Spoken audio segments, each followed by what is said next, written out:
climb up that ladder of success. For others, success really can come overnight.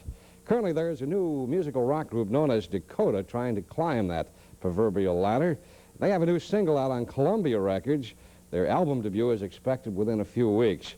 Recently, DAKOTA appeared in Greenville for a cerebral palsy benefit, and Channel 12's Linda Shore was there to talk with the group about their new endeavors and to give our morning magazine viewers a sneak preview of their performance.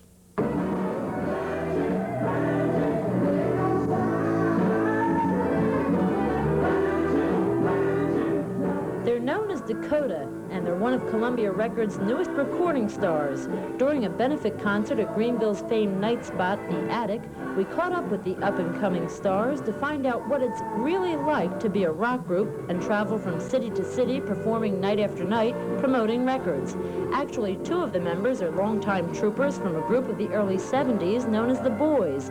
Bill Kelly and Jerry Hoodzuck were part of the group that made the much-talked-about hit Timothy famous. Jerry and I were with the Boys for about 8 years, and during that time we had two hit records. One that was over $1.5 million called Timothy, and the other was a top 50, I guess. It was called Give Up Your Guns.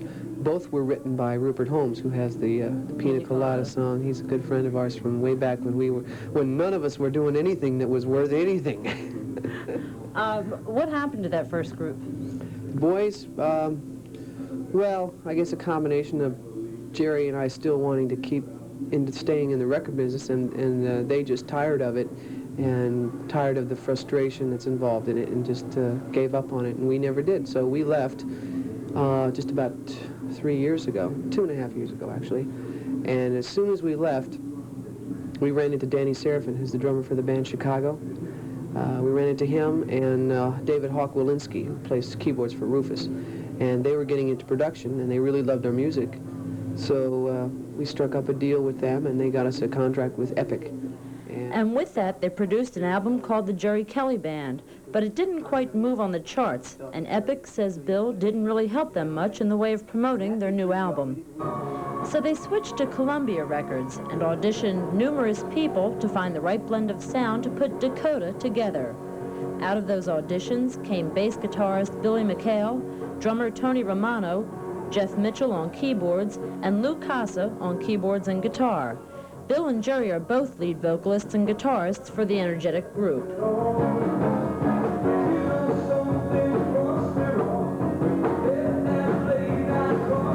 Does the road ever get tiring? Do you ever get frustrated from all this? At times, but you know, just after so many years, you get used to it, and you know it's the only way, because it's the only way to get to the people. If your record product isn't either happening or put it that way, if it's not released yet, which in our case, the record won't be out for a few weeks yet, rather than sitting, you have to get the live band working, get the bugs out, and get to the people, because that's the only way you can kind of generate the excitement before the album. And they'll be generating that excitement all over North Carolina. After Greenville, they head off for Charlotte, Fayetteville, Greensboro, and Raleigh, then on to other states. The new album they're promoting won't be released until May 20th, but their new single, If It Takes All Night, is currently out in 45 and has been receiving quite a bit of airplay by radio stations across the country.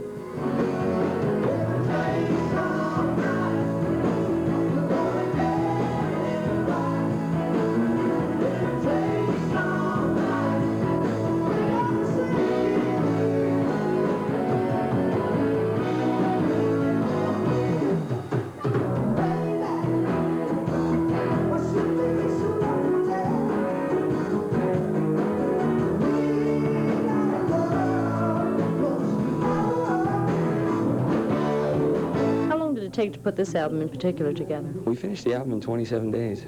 How did you come to the name DAKOTA?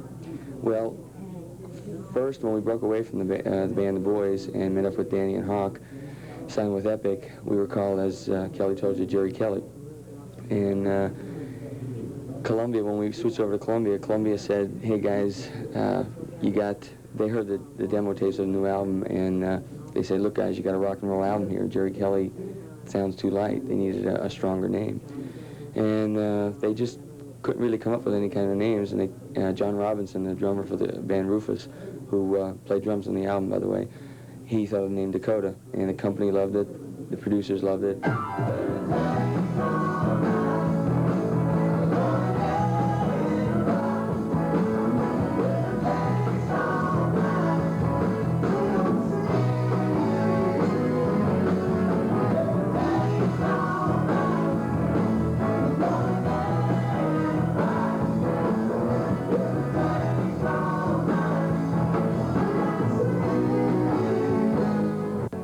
With a new sound, a new band, a new name, and a new album coming out, Dakota has a lot to look forward to.